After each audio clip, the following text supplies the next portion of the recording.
All right. Well, welcome to the Brutus Interview Series. My name is JoJo Scanlon. I am the creator of Brutus.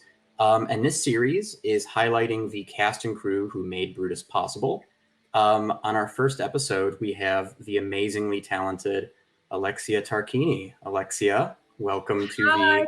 the show, the new show. Um, awesome. Well, if you could really quick tell everybody a little bit about you and a little bit about your involvement in the project. Okay. Hi guys. My name is Alexsia Tarquinii, and I voice Violet Fernando, the alien. You see, the purple alien. So a little bit about me. I currently go to school in New York City for acting at Pace University.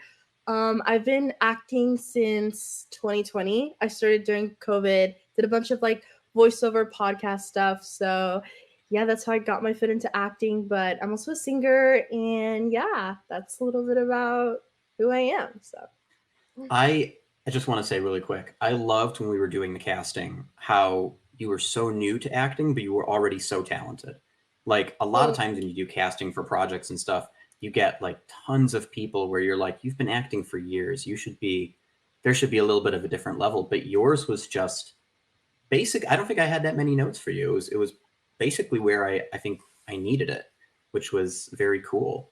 How would you explain Violet as a character?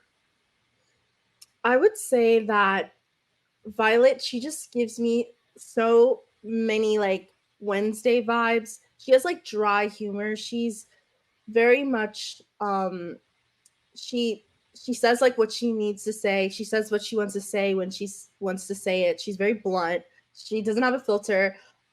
She's just a very confident character. Like she knows who she is, and I would say she's kind of the rock of her friend group. Like she kind of balances out her friends, and she keeps a lot to herself. Like she doesn't really overshare much, but she says exactly the right amount that she needs to say. She's just a really amazing person, and I had such a great time experimenting being her. She also helped me a lot with myself because she's so upfront about what she wants to say. And I feel like me as a person, sometimes I'm a little too shy to say what I want to say. So it was definitely really cool, playing someone that's kind of the complete opposite of myself. So. That's really cool. So when you were approaching Violet as a character, because I know we had a few times where we kind of went over and did lines, and I always said when we were on the road doing let me switch. I don't like that angle where it's just me. It was very self-centered. I always said when we were on the Film Fest tour, whenever people would ask, there was one stop where someone asked about improv, if there was any improv on set and anything, and I always brought up the line you had with Rianne, where it was like, I'm going to take your nose and shove it down your throat, and how we kept doing that. And it was fun watching you. Like the first few would be a little kind of tame, but as you went, it would get so extreme to the point you're like, I'm going to break your face and rip it and eat it. And I'm like, we can't, no, we can't use that. But there was so much you really jumped on that, which is interesting to hear of it, that you weren't that kind of person when we started. How did you kind of approach Violet as a character in that way, going from she's very upfront, very confident, very says what she means all the time, and you're not 100% that. How did you come to that kind of space? Um, honestly, I feel like when it comes to just playing a character, the complete opposite of myself, I kind of just forget about myself and put myself in the shoes of the character.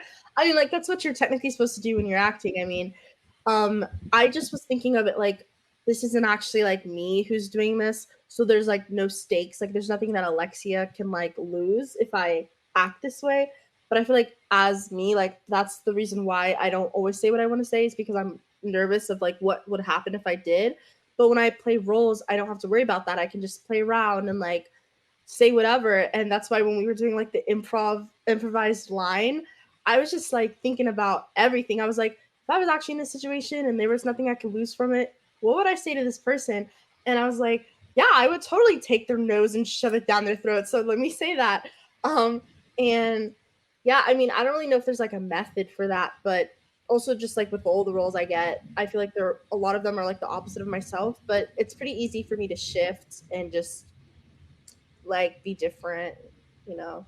So Yeah, for sure. Do you get cast in a lot of roles that are super different from you? Is that like really? Yeah, I really do. I mean, I've played a few emo people before, and I feel like I'm not emo at all.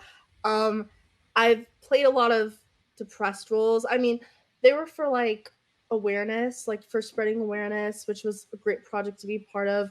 But it was very like emotionally like tolling. Like I had to, because in my like in the roles I was playing, my character had situations happen to them that I've never experienced anything close to them, like trauma, and I had to like put myself in the shoes of that character. Um, so I mean, yeah, usually when I get roles like that, I just kind of throw myself into it. I don't really think about it. I'm just like, okay, here's the script. I'm gonna be this person, but I surprisingly do get cast in a lot of different things. So Damn, that's really yeah. cool. I loved what you said about like you just throw yourself into it because I've worked with a lot of actors, not really on this project, but in previous projects where it's very hard to get that character out of them. Like it's clear it's somewhere in here, but they're not allowing it to come out. And it was really cool watching um, as we had conversations and as we talked more about the character, how you just fully embodied it. And by the end of it, I was like, oh, this completely changed. I mean, in all honesty, it changed the way I wrote Violet as a character. Because I'm like, I thought it was this one thing. And what, as we, which is kind of cool about this process, is like we are both learning about the character. We're both kind of discovering who Violet is and what she's all about. Um, Kind of in regards to that. So you're going to acting school right now. Hmm. Um, how has that been kind of? So we did this project for context. We did this before you started school, and I think Yeah, right as we were wrapping, you got the news that you were going to school, which is so. I mean, congratulations again. That's amazing. thank you. Mhm. How has doing this project kind of has it done anything with school? Has it impacted it at all, or is it kind of a fully separate thing? So I'm actually so the name of my major is acting for film, TV, voiceover, and commercial. So this semester we started finally like jumping into voiceover work. And yesterday, actually, in my vocal production class, we had to like record these scripts from this like video game that from like video games that we chose. And I was like recording my script, and then my teacher was like, "Whoa, Alexia, have you done like voiceover work before? Like you seem really comfortable with it." And I was like, "Oh my god, like yeah, I have." And I like showed him like Brutus, and I showed like my whole class, and I've like been telling people about it when I'm just like walking around. I'm like, "Yeah, by the way, I'm in this cartoon show, so like watch out for it like when it comes out." Um, I mean, it definitely has connected to like acting because I've definitely like also reflected on like my performance of Violet and like for like the upcoming episodes, like how I can play more around with it, doing like voiceover training. But I've never had voiceover training before or like any acting training. So it's definitely been crazy like learning all the stuff I've started to learn. But yeah, I mean, everyone's super excited about Brutus. I'm so happy that my classmates love it. Yeah, it's been great. It's been cool telling everyone about it. That's really cool. I that's one of the things that I'm finding here in Vegas too is I'll tell people about it and they won't now the problem is they won't shut up about it because before like before we started production I would tell people like oh we're working on this thing and it's really cool and really exciting but like at the same time it's not out yet so there's nothing I can show people and now that Mhm. there's trailers and things and I've done screenings and it's won awards like people will not shut up. I was getting my haircut, I want to say like a week or two ago, and my not my barber, but the guy who owns the barbershop I go to stopped me and was like, "Hey, dude, just wanted to say I saw the trailer and I loved it." And I'm like, Can I have 5 minutes without people bringing it up?" But I think it's just a testament to how cool of a project is, and also what an amazing performance you gave. Because Thank always the you. standout things people say are your performance was great. Um, Will Brady, who plays Brutus, his performance was great. And Hayden, who played Nelson, was was great. I mean, everybody gets the "you're great" comment, but of all of them, I've noticed that you get a lot of that. I think because your character, a lot more people, obviously there are Brutuses in people's lives and Nelsons and Lilies, but I think a lot of people have Violets in their lives. Is there like, you kind of talked about it before, but you're not really that person, but did you have like a Violet in your life, or was it just kind of like this person we had to make up on the fly? No, like literally. So my mom's in the military. I've been to so many different schools. I've been to probably like more than 10 schools my whole life.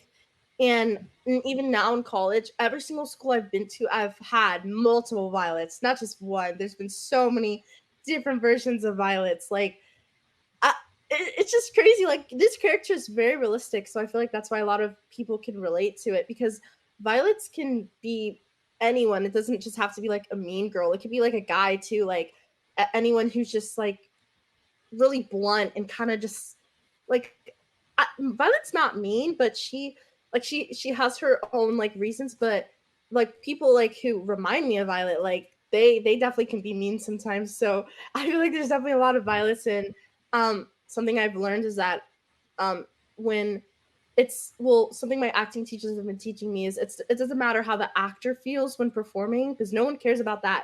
It's what matters. What matters is what the audience feels, like how the performance makes the audience feels. Like, no one cares if the actor cries, but if we make the audience cry, then that means we really did something. So I mean, it's like really cool that people can like relate to Violet. Relate to having Violets in their life, because I definitely did relate to it. And I think I did channel a little bit of those people that I knew when preparing for Violet, since I've been around a lot of Violets before. Hell yeah, that's really cool. And I love that comment about like it's about making the audience feel something, because that is. I mean, this whole thing, the main standout I've gotten from people is that it feels real. It doesn't feel like every cartoon you see where it's just like, oh, it's just SpongeBob, or not to throw shade. I don't. I feel like I threw shade at SpongeBob for no reason. The Yeah, SpongeBob you know fans. what? I'm coming for you. I'm sick of it. Tom Kenny, I'm finding you. No, I mean, like, people always talk about how Violet reminds them of a friend, or Brutus reminds them of their brother, or the funny thing is, I haven't heard that about Nelson so much. Like, not many people have a Nelson in their life, and when Hayden comes on, I'll definitely have to ask him about that, because I don't even know where his thing came from. That was like a demon that came out of him. But it was so interesting. So you said earlier that when you were reflecting on the role, there was certain stuff that you were thinking about changing. If you could do the pilot again, with the same kind of material, but with the knowledge and stuff you have now, what do you think you would change, and what do you think you would leave the same? Mm,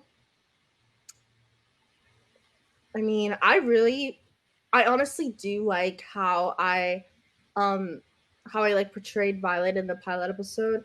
I would definitely like keep a lot of it the same. Um, Maybe just like for some of the things I said, I would try to like maybe I mean, when I was like hearing it back, like I did feel like some moments I like heard myself, and I know it's like my voice, but it just sounded like Alexia was saying it. And Mm. but that's just me being like self-critical. So I think I want to definitely, because I've learned so much in my acting classes. We've been learning a lot of like chakra work and like how to like make yourself go to the neutral spot so you can build yourself back up, but with characteristics of someone completely else. And then when you're done performing, then you can go back to that neutral self and then build back yourself. So it's like a lot of like that like internal stuff. So I think I wouldn't really change like performance things that I did, because I am overall like pretty happy with like how I did it. But I would change like my preparing. Like, I would make a chakra chart while doing my scene instead, or I would like try to maybe try to experiment with like doing actions, because even though it's voiceover, like you can still physically like grab the cup to make it feel more realistic. So I think I would just use the space more while recording to make it feel more like natural. But that's about it. I like that your answers had actual ground. It wasn't just like, well, I didn't like that line. It was like, no, you know what? I would actually really write down stuff about the character. I love that. You said a chakra chart? What is that? Yeah. Oh my gosh. If my teacher watches this, oh my god, hi, Professor Chris. But so the chakra chart. So we've been learning like the lucid body technique, which is like another acting technique like Meisner and all that. But it's the one that I really like the most, and it's basically um we as humans we have like chakras. We have like our root chakra, then our it's basically so chakras are like different parts of your energy, like of your body, and like the first there's seven chakras, and like the first chakra, it's all the same for everyone. It's like our root chakra, which is like our feet to like the top of our legs, and it like basically is the place in our body that has to do with our root and like our genes and like our backstory and how we were raised. And you can have an imploded root or an exploded root or a balanced root or a spastic root. And basically like that means like if you have an imploded root, you're very like insecure, you're not too sure of yourself. Or if you have like an exploded your root, you're very confident. And then it keeps on going up with like your different chakras. So we've been like being taught to like make chakra charts for every character we are, and also to make them for ourselves like every day to see how every day we're changing. And then it basically just helps you with like figuring out the like it helps you with layering a character. So like if you're playing mad, not just to play mad because that's generic, but with the chakra chart, if you have like an exploded throat chakra and then like a imploded sacral chakra, then when you're playing mad, it'll have like depth to it because it'll be unique to you because you're not just mad, you're also thinking about this or battling something else, and it's like a conflict within yourself. So the chakra chart is just to make your performance not generic and to make it like unique to you. Mhm. Everyone has chakras, so I like if you're watching, like when you're watching, it's like after you're done watching this, I encourage you to like go out and make your own chakra chart because it's really cool learning about it. But yeah, that's That is so sick. Cause I've been spiritual for a lot of my life too, and I know I've like chakras are so weird because you start to get into them, and it's one of those things where once you get in, it's very hard to stop that process. mm-hmm. Um, that is It one really of the is coolest acting things I've ever heard. That's really sick. so cool. I never knew about it until this semester, and I was like, whoa, because now I see myself like analyzing other people around me. I'll be like, oh, her root chakra is very exploded, or she has a very spastic crown chakra. It's yeah, it becomes you. So Do you throw shade at people whose chakras are bad? Are you like, well, you oh know what? Your crown chakra's all messed oh my up, gosh, I so say it. ha. Yes, I say it all the time. Literally, well, I mostly do it in a joking way to my friends who are in my major who know about chakras. I'll be like, "Wow, you have a very exploded sacral chakra." Like if they think that like a guy's cute, I'll be like, "That's very exploded sacral of you." And they're like, "Alexia, stop bringing up the chakras." But I just love doing it. That is so sick. I'm gonna start doing that. I'm gonna start throwing shade because I already do that with people's charts. Like I'll read the chart and be like, "Well, that explains it because you're Gemini," and they're like, Yeah, don't do yeah. that." And that's oh my god, I could talk about that all day, but we can't. We have to talk about you. And you gave me a lot of cool little tidbits about you. First off, you're getting back into singing, which that's amazing that you're getting back into that. Thank you. How did you get back into it, and what are you doing with it right now? Like, tell the people what's going on. So, I got back into singing because one of my friends who also goes to Pace is actually a producer, and he was like talking about how he like makes beats and stuff. And I went over to winter break, and I was like, I kind of want to write a song because I have a producer here with the whole setup, and I could use it to like record something. And it's very convenient. So I decided to write a song, and then I came back and I hit him up. I was like, hey, like, do you want to record this song? He said, yeah. We recorded it, and we like showed some of our friends, and they all really like it. So I just kind of jumped into it without a second thought. Like I was like, I'm gonna write a song. So I did it. A lot of people like it. I really like it. It's called My Spell. I'm releasing it very soon. It's actually like floating around my TikTok right now. So if you go to my TikTok, it's Alexsia Loves TBD. You can like see someone like you can hear a snippet of the song, but it's gonna be going out for the pre-sale so, super soon. So stay That's on the lookout for that. I cannot wait. I legitimately cannot wait. And it's very interesting. And this was not intentional. I just want to say that I did this in casting, but almost everybody does something in regards to music. You're getting back into it. Mi Lin is a very amazing singer. Yes. Who else? Mark, who I'm really trying to get on. He plays the frog guy.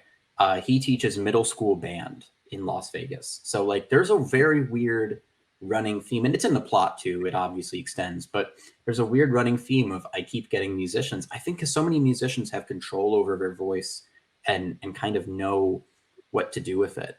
Is there anything like you're learning through singing and getting back into music that's transferring to acting and voice acting, or are they kind of staying separate entities? No, it's actually like shocking how similar they are. In my vocal production class we have here, it's not a singing class, but it's an acting class for your like vocal range and what you can do with it.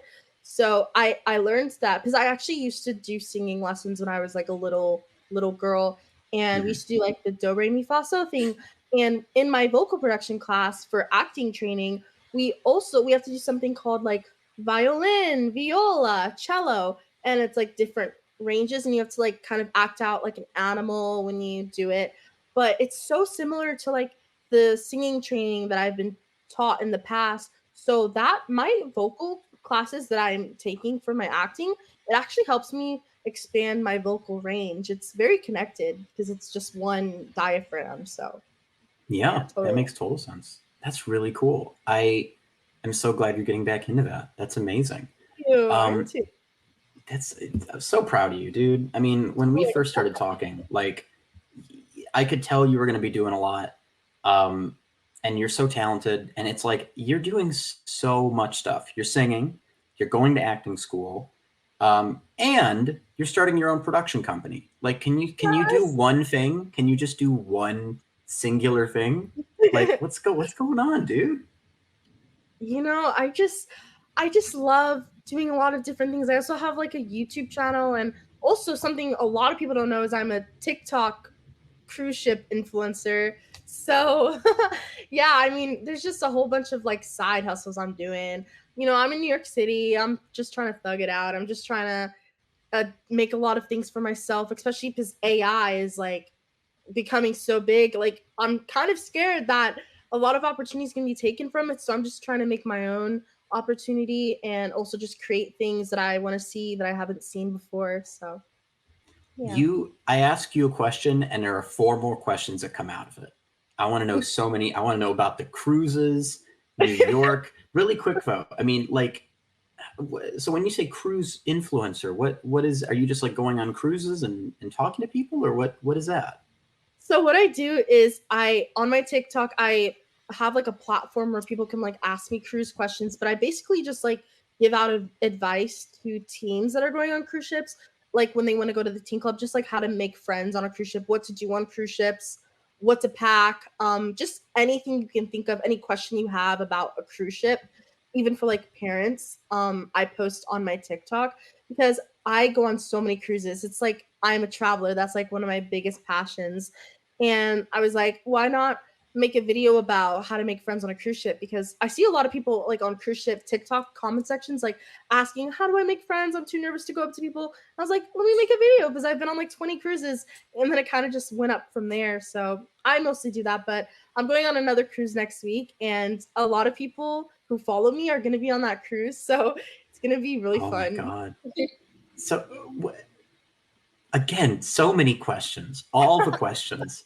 That is probably one of the coolest things I've heard all day. Oh That my is so gosh. cool. Because like that, it's one of those things where people talk about like, oh, there's a niche for everything, and I'm like, yeah, I guess there is a niche for finding friends on cruise ships. Because there are a lot of people now that I guess just spend Yeah. all their money and all their time on cruise ships. How um is this is such a weird question, but is there a boundary when you're doing the social media stuff and then you're like, I'm going on this cruise and other people are going to come on the cruise, is there like a persona that you're doing? And I guess by asking this, I'm ruining it in case there is, but like, how do you handle those interactions? Like, what does that, what? Hmm. Um. Well, I mean, I feel like whenever someone comes up to me, like whether it's about my YouTube, because I also post a bunch of Pace University content, and I have a lot of like people in my college come up to me or people who are going to Pace. They're like, "Oh my god, like hi, I've seen your YouTube video," and I'm like, "Oh my god." But I feel like whenever stuff like that happens, I don't put on a persona because I act the same on my TikTok and my YouTube that I do in real life. Like I'm so weird and funny. Like I love making jokes, and I feel like whenever people see me in person, they're like, "Oh yeah, you're the exact same." Like I've had a few of my cruise followers actually like meet up with me before. Like we plan meetups, and they're like, "Whoa, like you keep it a buck. Like you're the exact same." I like staying like in touch with my cruise followers. I have like a cruise group chat where all of them like can get to know each other and like also text me and ask me questions. So I like to stay very close with them. I'm definitely not like a influencer who like tries to put like I only communicate with you through my comment section. So I feel like I interact with them the same way I do with my friends. It's really chill. That's awesome. Like, I'm glad that the celebrity has not gotten to your head yet. I'm glad that you're still down to earth and you like us little people. Man, oh my god, we could talk like this for hours. We literally could. Yes. But I like to wrap this up with a difficult question. But I wanted to ask really quick, what are you working on right now? What can people expect from you? You talked about the song and a little bit about the production company, but what else do you have cooking up? So I actually was just on this like show the other day. I can't say it yet, but it will be out soon, like the episode of it. So I mean, I just took new headshots too the other day. Um Besides like my song releasing and like the production company, it's definitely going to be in the works this summer. Over summer I'm just going to be working a lot on like writing because I have a lot of script ideas, and there's this TV show that I'm currently working on. um it's a scary horror TV show, and that's going to probably be the biggest thing that like my production company is going to have. And my production company is a horror short film company, so I'm going to be writing a bunch of like horror short films and starting to probably like film those over summer with some actors around me. But yeah, I mean, other than my production company and stuff, I don't really have anything else in the works. Definitely gonna continue writing more music and releasing songs though, so stay on the lookout for that. I love that. You're like, I have all this stuff going on, but also like not that much. Not that much is going down. Just, solving world peace and also cruising and Just man, global climate war. What I literally forgot the I'm global waging climate global change. climate warfare. I'm doing that this summer. Keep an eye out on TikTok for that. Oh my god. Well, Alexia, this has been incredible. Are you ready for the last difficult question? I'm so ready. Throw it Okay. at me. We talked a little bit about your approach to Violet and how people have kind of reacted to it, but I'm curious, and I'm going to read this straight from the phone because there's no way I could remember this. What do you think your character's role is in challenging traditional stereotypes or tropes within the animation comedy landscape? Whoa. I told you it was gonna be tough. Yeah, that was a deep question. Um, so like how does Violet like challenge like stereotypical cartoon characters? Yeah, Basically, is that okay? whatever, and I can change the wording, obviously, whatever your interpretation is. But how does Violet kind of question the role of? See, that was a weird. I worded that kind of weird, but how? Okay, let me change it a little bit. How, in your approach to Violet, how does that change kind of a stereotype of how an animated character is supposed to be, and how characters, I guess, a female representation are supposed to be in media? I feel like in like cartoon shows specifically, a lot of the like female roles I've seen, it's just been them being very like goofy or like the princess or like just very like upbeat positive roles like Trolls, you know, the movie Trolls, and like just all those cartoon films you see and TV shows, like all the female characters are very much the like the sunny ones, and then the male characters are the more like not sunny ones. And I feel like with Brutus, like it was a complete shift with like Violet being the one who's like not as like upbeat and like outgoing as like other female characters usually are. So I feel like that was a really nice, like it was a nice like change thing, because definitely there's a lot of stereotypes that comes with like writing shows, and like a lot of the cartoon characters I've seen have like been the same. But with Violet, I really tried to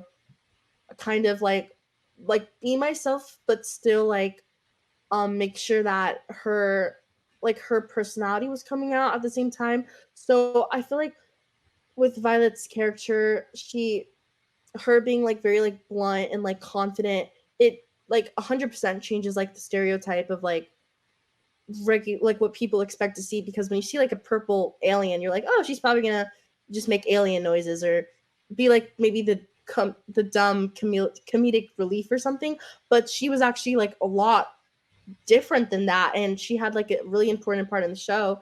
So um I feel like I really like the way you like wrote Violet and how it's so different from like the other female characters I've seen. I mean, I don't really know if I answered that right. I've just I don't know. I I think feel you like did. okay, yeah, she's a lot different. So it's She's super great. different. Yeah, and I think obviously that I'm not going to toot my own horn and be like, I did that. But a lot of that was also you and your performance. Like you brought a lot of those qualities out of the character. Where obviously, as a male writer, I have no real understanding of the female. That whole I'm not going to even get into, but you know what I mean. Like as a male writer, I can't really get into that. But when you approached for role, we had a lot of conversations about it, and it was clear like we had something really cool, and I really enjoyed the way you approached it. I mean, looking back, I don't think anyone else could really play that role. So, Alexia, thank you so much for being a part of this. Thank you for trusting me with the vision and all the things. Yeah, this has been really cool. Really quick, just to wrap it up, tell the people where they can find you. You talked a little bit about your TikTok and your production company and things, but the floor is yours. Say what you want to say. Yeah, for sure. So the main social medias I use are like Instagram and like TikTok and YouTube. Those are like the main ones you can see me on. So my Instagram is Alexsia Tarquinii. It's just my name. Make sure you guys follow me on there. I post a bunch of acting content on there, personal life stuff, song stuff, but also just living in New York City. A bunch of fun stuff on there. My TikTok is my name, Alexsia, and then Loves. So Loves, and then TVD for like the Vampire Diaries. So that's my TikTok, and that's where I post all of my cruise content. And my song is also on there. So if you want to listen to my song, it's called My Spell. You can go on my TikTok and listen to it. And my YouTube is just Alexsia Tarquinii, same as my Instagram. And that's where I post all my pace vlogs and just college in New York City, being an acting student and what that is like. So yeah, that's where you can reach me. Big things to look out for: production company. It's going to be called ALT Productions. I'm going to be making an Instagram page for it soon. And yeah, like that's about it. So thank you guys for listening to me. Yeah, thank you guys so much for listening and watching. Make sure to subscribe to the official Brutus YouTube channel. Check us out on TikTok. We used to have an Instagram. Just check out my Instagram now, I guess. And of course, for more Brutus stuff, you can go to brutustoshow.com.